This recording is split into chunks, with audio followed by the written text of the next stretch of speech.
예, 우리 같이 인사 나누겠습니다. 잘 나오셨습니다. 예, 은혜 받고 돌아갑시다. 예, 추석 명절을 지냈는데 몇몇 분은 얼굴이 훤한데 몇몇 분은 찌들은 것 같아요. 예, 자, 많이 피곤하시죠? 자, 이 시간에 우리 하나님께서 우리 영육간에 새 힘을 주실 줄 믿습니다. 이 시간에는 열왕기하 2장 1절로 11절 말씀까지 읽었습니다. 우리 지난주에 이어서 영적인 테스트 두 번째 시간입니다. 우리는 지난 시간에 영적인 테스트의 네 가지 단계 중에서 길갈을 살펴봤습니다. 길갈은 뭐라 그랬죠? 하나님께서 엘리사에게 길갈에 머물라는 이 테스트를 통해서 과거의 영광에서 떠나라. 내가 왕년에 방언했어. 내가 왕년에 40일 금식 기도했어. 내가 왕년에 믿음이 대단했어. 이거에서 떠나라. 떠나라. 중요한 것은 지금이다. 지금이다. 네. 과거에 어떠했든지 지금 현재 믿음다운 믿음이어야 된다. 그래서 엘리사는 엘리야 선지자를 따라서 길갈을 떠나 두 번째 장소인 베델로 갑니다. 자, 이제 영적인 테스트 두 번째 장소는 베델입니다. 이 베델이라는 이름의 뜻은 원음은 베이텔 그러는데 이건 뭐냐면 하나님의 집이란 뜻이에요. 베이트는 집이고 엘은 하나님, 하나님의 집이에요. 자, 하나님의 집, 하나님을 예배하는 곳. 갈대아 우르를 떠난 아브라함이 가나안으로 가는 여정 가운데 제일 처음으로 하나님 앞에 제단을 쌓고 예배를 드린 곳이 베델입니다. 그런데 아브라함 당시에는 베델이라고 안 불렀어요. 루스라고 불렀어요. 그런데 이곳의 이름을 루스에서 베델이라고 부르게 된 동기가 있죠. 아브라함의 손자인 야곱이 형 에서를 피해서 외갓집이 있는 바단 아람으로 도망을 치던 중에 광야에서 돌베개를 베고서 잠을 자는데 노숙을 하는데 하나님을 만났어요. 사다리가 하늘까지 연결되어 있는데 천사들이 그 사다리를 오르락 내리락 하는 거예요. 그래서 이 루스라는 곳을 하나님의 집이라는 뜻으로 야곱이 베델이라고 부르기 시작했습니다. 이것이 창세기 28장 16절부터 19절에 나와요. 같이 읽어보겠습니다. 시작. 야곱이 잠이 깨어 이르되 여호와께서 과연 여기 계시거늘 내가 알지 못하였도다. 이에 두려워하여 이르되 두렵도다 이곳이요 이것은 다름 아닌 하나님의 집이요 이는 하늘의 문이로다 하고 야곱이 아침에 일찍이 일어나 베개로 삼았던 돌을 가져다가 기둥으로 세우고 그 위에 기름을 붓고 그곳 이름을 베델이라 하였더라. 이 성의 옛 이름은 루스더라. 자, 야곱은 이 베델에서 제단을 쌓았습니다. 하나님을 예배했습니다. 그 다음에 그 뒤에 내용을 보면 하나님 앞에 11조 생활을 할 것을 서원을 합니다. 그 다음에 하나님의 집에 대한 서원도 합니다. 한마디로 말해서 이 베델은요, 우리 신앙생활의 가장 기본적인 서원을 한 곳이에요. 자, 하나님을 예배하는 자로서, 하나님을 믿는 사람으로서 성전 중심의 예배하는 삶을 살고, 그 다음에 11조 생활을 하겠다는 서원이 베델에서 있었습니다. 그래서 다시 한번 정리합니다. 길갈은 뭐예요? 과거의 신앙적인 영광을 추억하는 곳이에요. 그렇다면 베델은 오늘의 영성이요, 오늘의 신앙입니다. 이렇게 베델은 하나님을 지금 만나는 장소예요. 지금. 오늘의 은혜라고 할 수 있어요. 그런데 이거면 된 것 같은데 이 베델에도 머물면 안 된대요. 왜 베델에 머물면 안 될까요? 베델에는요, 현재의 은혜는 있는데 뭐가 없어요? 사명이 없어요. 사명이. 길갈에서 나온 사람들 중에 많은 사람들이요, 요즘 교회 다니고 신앙생활하는 사람 중에 많은 사람들이요 베델에 머물러 있어요. 나 오늘 교회에서 예배 드렸다. 끝. 예? 나 그리스도인이다. 끝. 그거면 끝인 줄 알아요. 그래서 기도를 해도 맨 자기만을 위해서 기도하고, 기껏 넓힌 게 뭐예요? 자기 가족을 위해서 기도하고 끝. 사명이 없는 삶을 살아요. 기본적으로 나에게 구원을 얻을 만한 신앙은 있으니까 이거면 됐다는 거예요. 내가 교회 나가서 하나님 믿으면 됐지 뭐. 뭘 더. 왜요? 그 정도만 해도 다른 사람들과 비교해서 내가 낫다고 생각하기 때문에 그래요. 근데 여러분, 우리가 여기서부터 중요한 게 있습니다. 뭐냐 하면 언젠가부터 하나님께서 보시기에 온전한 나이기보다 뭐에 신경 쓰고 있어요? 다른 사람들과 비교해서 비교적 괜찮은 나로 만족하고 살고 있다는 거예요. 다른 사람과 비교해서 이 정도면 됐지 뭐 얼마나 더해.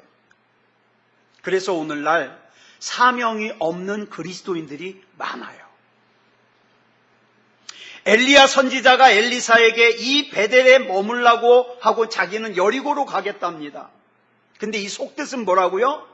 엘리사야, 너 베델에 머물면 안 된다. 나와 같이 여리고로 가자. 그래서 엘리사는 엘리야 선지자를 따라서 베델에서 떠나 여리고로 갑니다. 그래서 영적인 테스트의 세 번째 단계는 여리고입니다. 여리고. 다시 정리해요. 과거의 신앙적인 영광, 내가 왕년에 뭐 했다는 것을 추억하는 것은 길갈이에요. 오늘 내가 하나님을 예배하는 오늘의 신앙은 베델입니다. 그런데 이제 엘리야와 엘리사는 그 베델에서 사명이 있는 신앙인 여리고로 갑니다. 여리고가 어떤 곳이에요? 이스라엘 백성이 가나안에 들어가서 첫 번째로 점령한 성이 여리고예요. 이스라엘 백성은 여리고성을 점령하기 위해서 어떻게 했습니까? 6일 동안 하루에 한 바퀴씩 성을 돌았습니다. 7일째 되는 날은 7바퀴 돌았습니다. 여리고는요, 베델을 떠난 사명자들이 감당해야 되는 사명이 있는 사명의 장소요, 영적 전쟁의 장소입니다. 여러분, 우리끼리 베델에 있으면 편해요. 아무개 집사님, 아무개 권사님 그러면서 우리끼리 베델에 있으면 편합니다.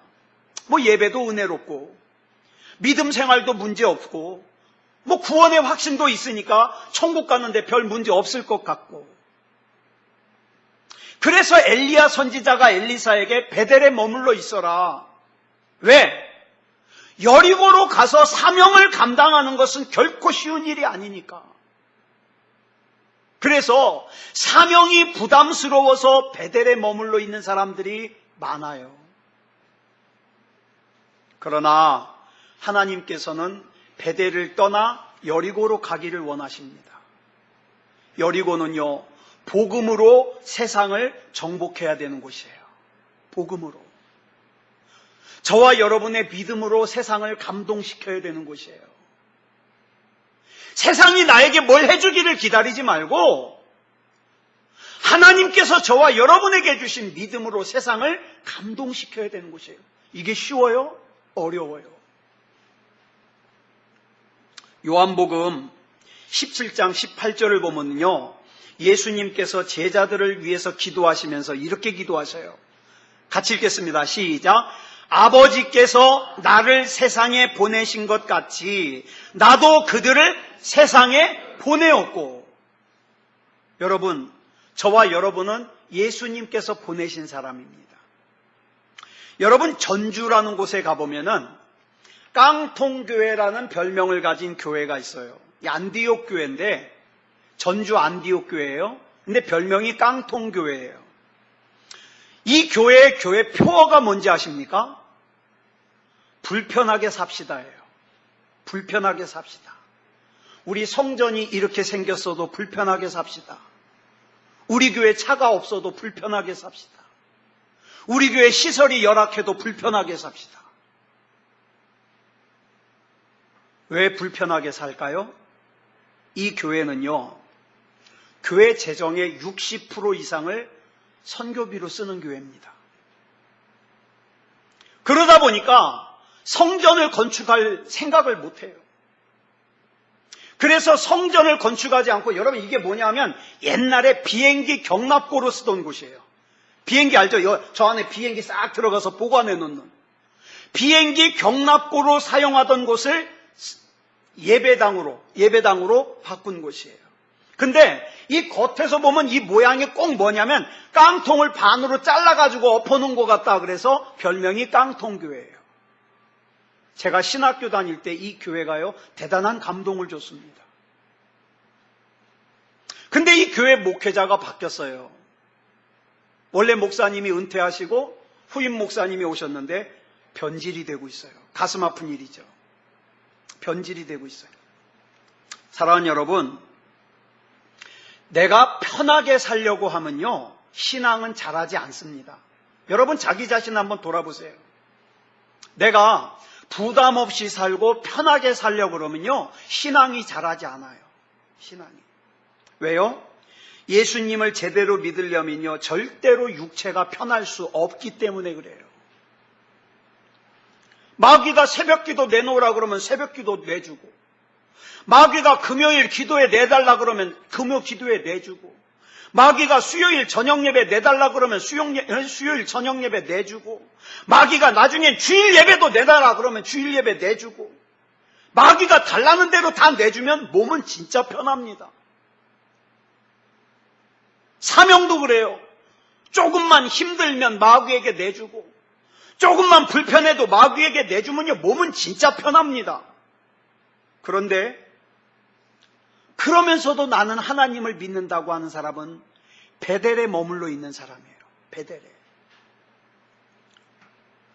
엘리야 선지자가 엘리사에게 베델에 머물라 하고 자기는 여리고로 간다. 무슨 뜻이에요? 이건 속뜻은 여기 머물지 말고 나랑 같이 여리고 가자, 그 뜻이라 그랬죠. 나랑 같이 여리고 가자. 예. 근데 길갈에 머물러 살든지 베델에 머물러 살든지 여리고로 가든지 선택은 누가 해라? 네가 해라. 엘리사 네가 해라. 다만 하나님께서 원하시는 장소까지 가야만 하나님께서 약속하신 은혜가 있다. 여리고에 도착한 엘리사에게 엘리야 선지자가 또 한 번 테스트합니다. 엘리사야, 너는 여리고에 머물러 있어라. 나는 요단으로 가겠다.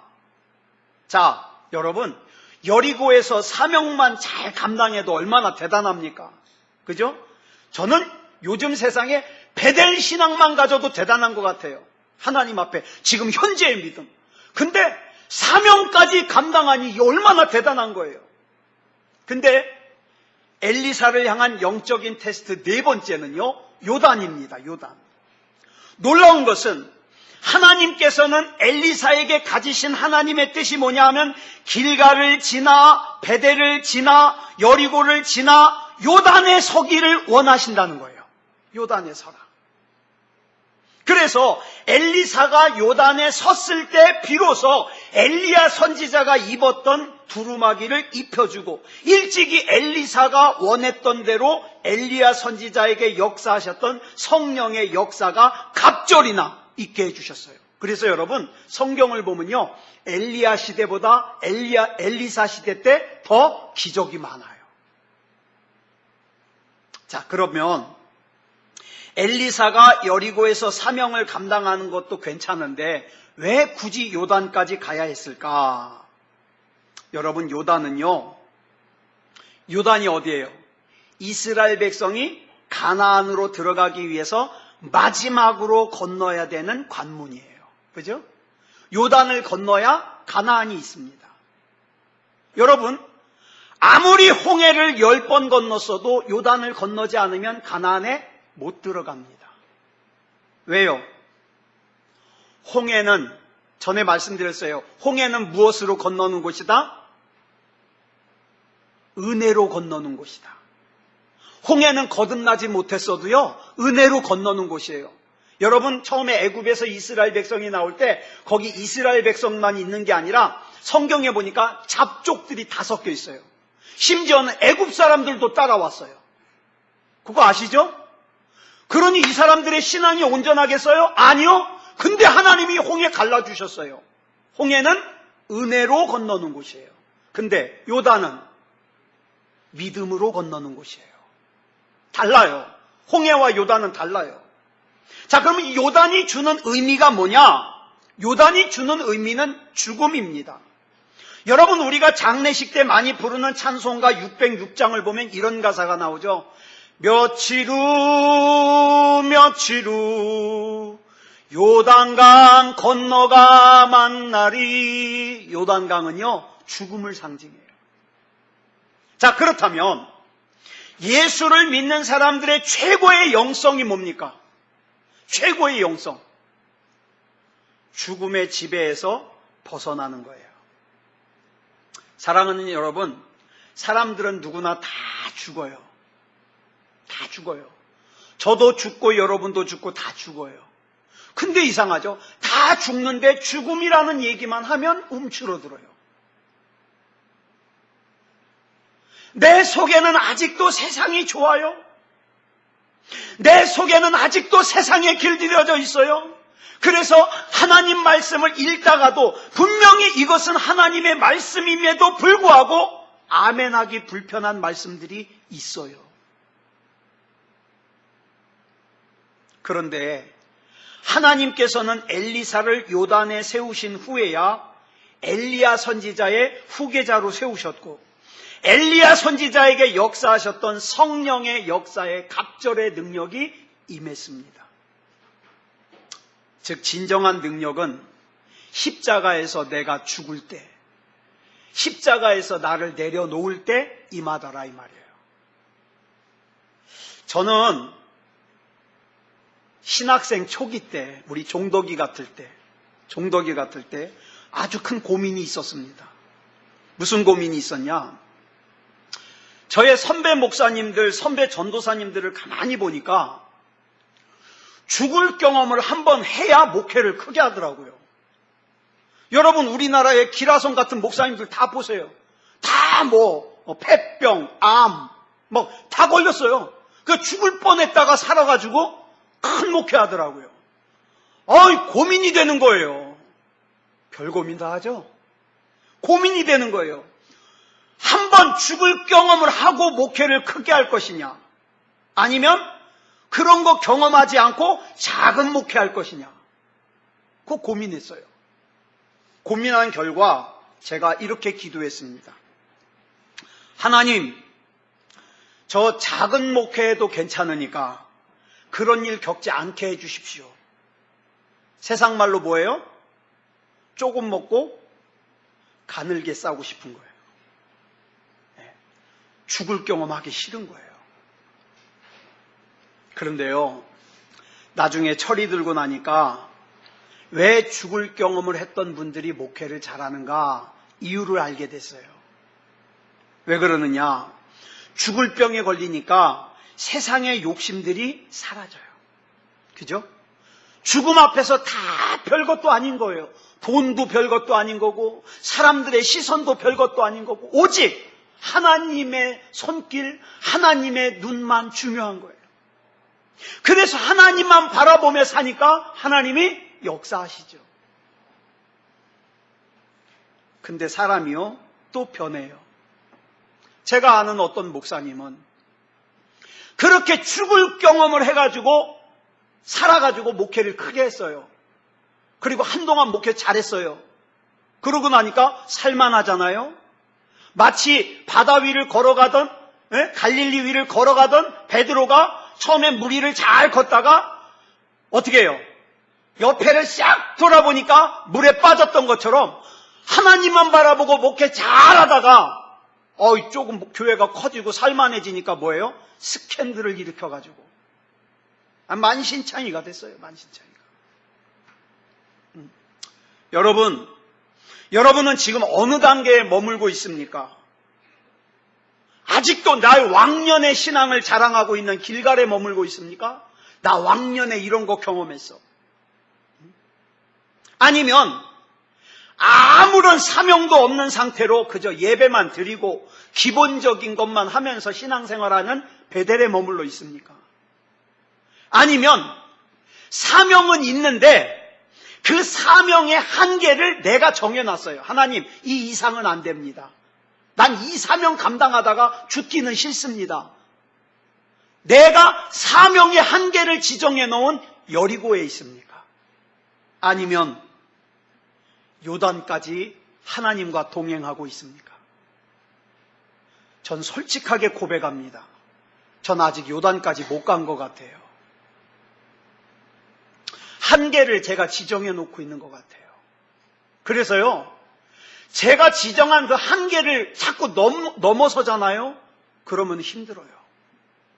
불안해요. 두려워요. 하나님 앞에 기도하게 돼요. 그런데 분명한 게 있어요. 하나님께서는요, 저와 여러분을 요단에서 만나길 원하십니다. 요단에서. 우리의 신앙은요, 다른 사람과 비교해서 내가 만족하는 신앙이 중요한 게 아니라 하나님께서 만족하시는 신앙이어야 하는 거예요. 하나님께서 만족하시는 신앙.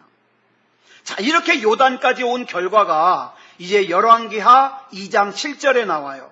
우리 같이 읽겠습니다. 시작.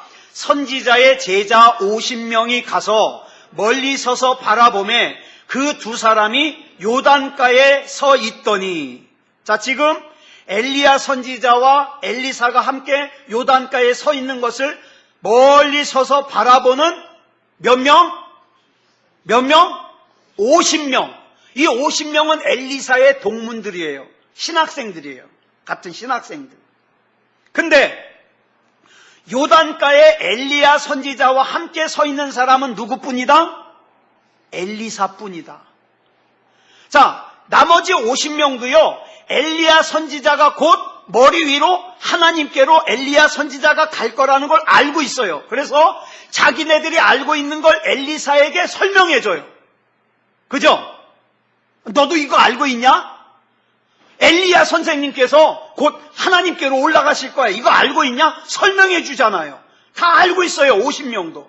근데 엘리사를 제외한 나머지 50명은 엘리야 선지자의 성령의 능력을 욕심내지 않더라. 그러니까 어떻게 해요? 멀리 서서 구경만 하고 있어요. 멀리 서서. 엘리야 선지자와 엘리사는요, 다른 제자들이 보는 앞에서 요단을 건넙니다. 그 다음 8절 보겠습니다. 시작. 엘리야가 겉옷을 가지고 말아 물을 치매 물이 이리저리 갈라지고 두 사람이 마른 땅 위로 건너더라. 여기서 엘리야와 엘리사의 믿음은요, 문제를 해결하는 믿음이 아니에요. 여러분, 우리의 믿음이 문제 생겼을 때 문제만 해결하려고 하는 믿음에 머물러 있으면 안 돼요. 그거보다 더 중요한 게 있어요. 하나님과 나와의 관계의 믿음. 이것이 믿음다운 믿음이에요. 이 하나님과 나와의 관계의 믿음, 이 믿음다운 믿음을 가지니까 어떡합니까? 앞에 있는 요단이라는 문제는 갈라지게 돼 있어요. 갈라지게 돼 있어요. 그래서 요단을 건넜습니다. 요단을 건너고 나니까 뭐가 보입니까? 그 옛날 출애굽한 이스라엘 백성들이 정복해야 했던 가나안 땅이 보입니다. 이 가나안 땅은 그냥 앉아서 누리는 땅이 아니에요. 정복해야 되는 사명의 땅이에요. 근데 이 가나안을 정복해야 되는 사명을 모르는 사람은 자기가 요단을 왜 가야 되는지 이유를 알아요, 몰라요? 몰라요. 그래서 여러분, 이유도 모르고 하나님 믿는 사람들 많아요. 하나님이 나를 왜 부르셨는지 이유도 모르는 사람 많아요. 불쌍한 사람들. 여러분, 내가 예수님을 믿는 이유를 예수 이름으로 이 세상에 누리기 위해서라고 생각한다면 사람은 언젠가는 자기가 기대한 대로 누리지 못하는 상황이 오게 되는데, 그러면 어떻게 됩니까? 예수님 원망하고 떠난다니까요.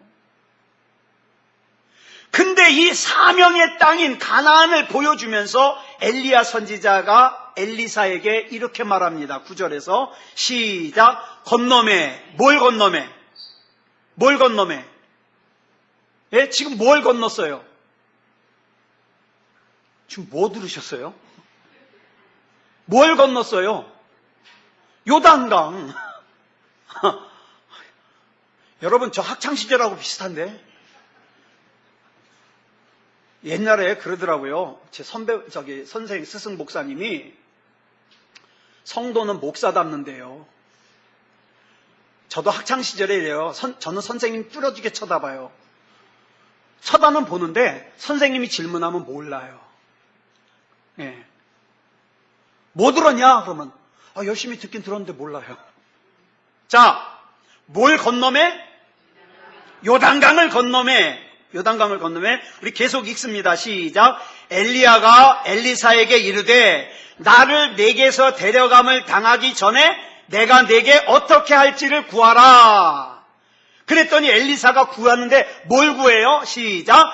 엘리사가 이르되 당신의 성령이 하시는 역사가 갑절이나 내게 있게 하소서 하는지라.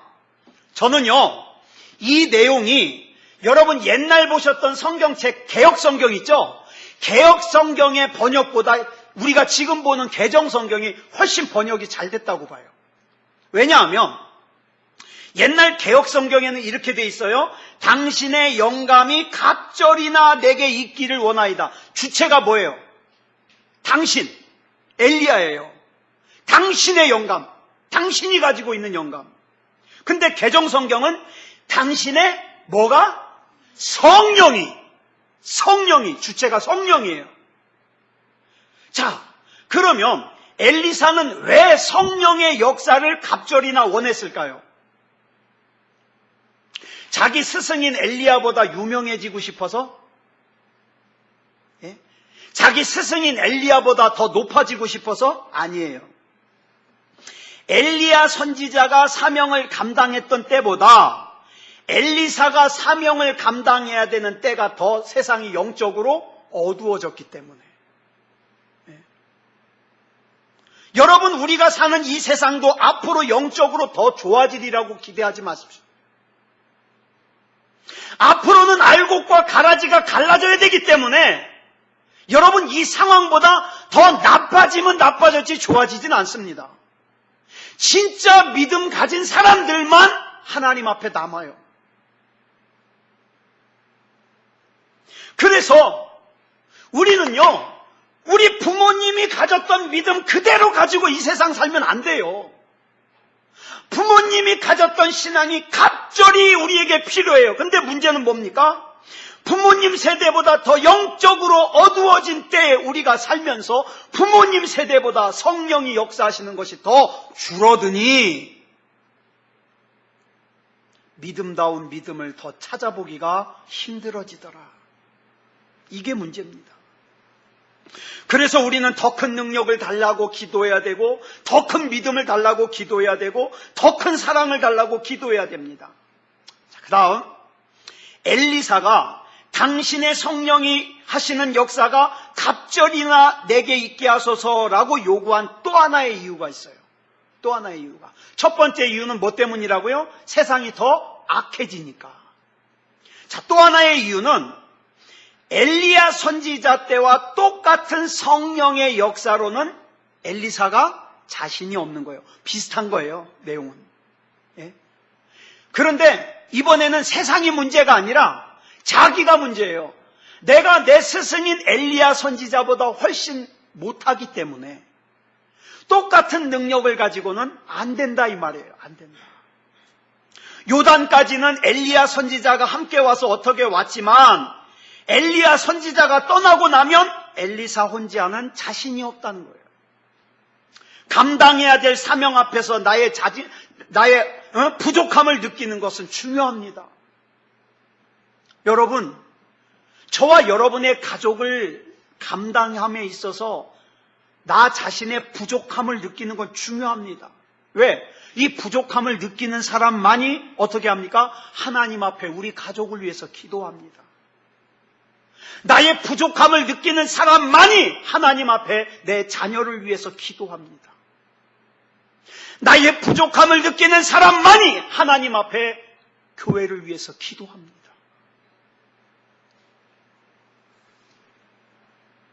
나에게 맡겨진 하나님의 사명 앞에서 나의 힘과 나의 능력으로만 일하면 나중에 언젠가 내 힘과 능력으로 감당할 수 없는 상황을 만나면 그 사람은 엎어져 버려요. 일어나지 못해요. 하나님의 일을 하는 사람들이 다 그 일이 좋아서 하겠어요? 여러분, 이창원 목사는 이렇게 새소망교에서 목회하는 게 1년 365일 좋기만 하고 행복할까요? 저도 도망가고 싶을 때가 한두 번이 아니에요. 저만 그런 거 아니에요. 예수님도 그러셨어요.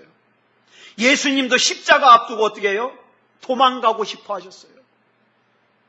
아버지여, 할만하시거든 이 잔을 내게서 옮기시옵소서.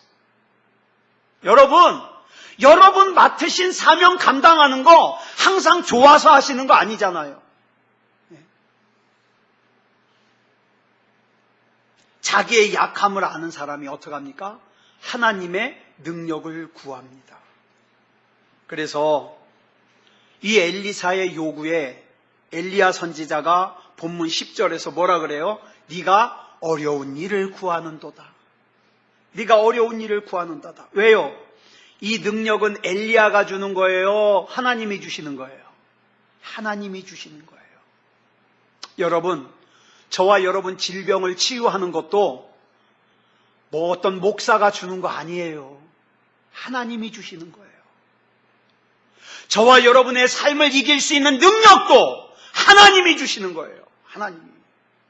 그러므로 우리는 하나님께 구해야 됩니다.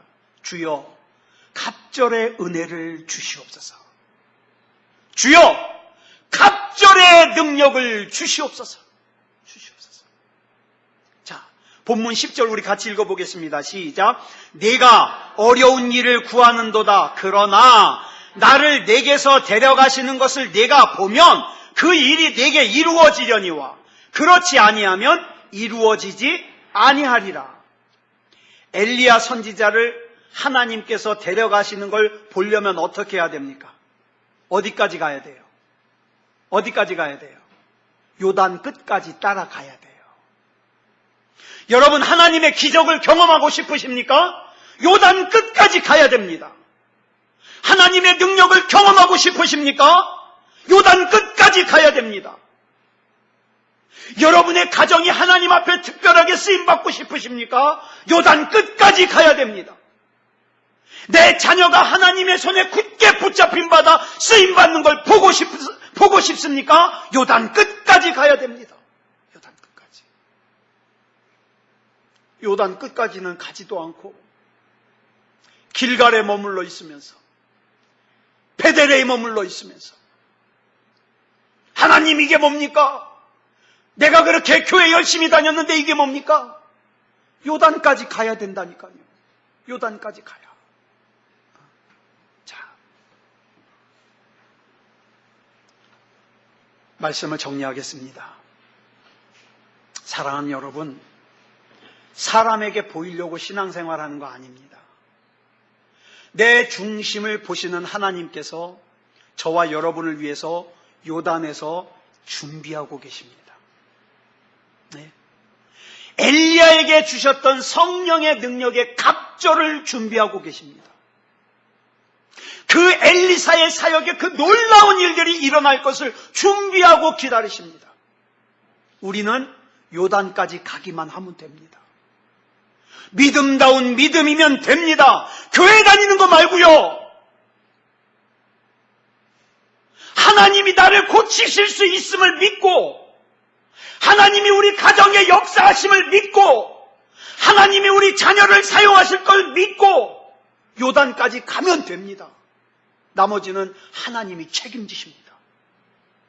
이 요단까지 가는 믿음이 저와 여러분에게 있기를 그리스도 예수님의 이름으로 축복합니다.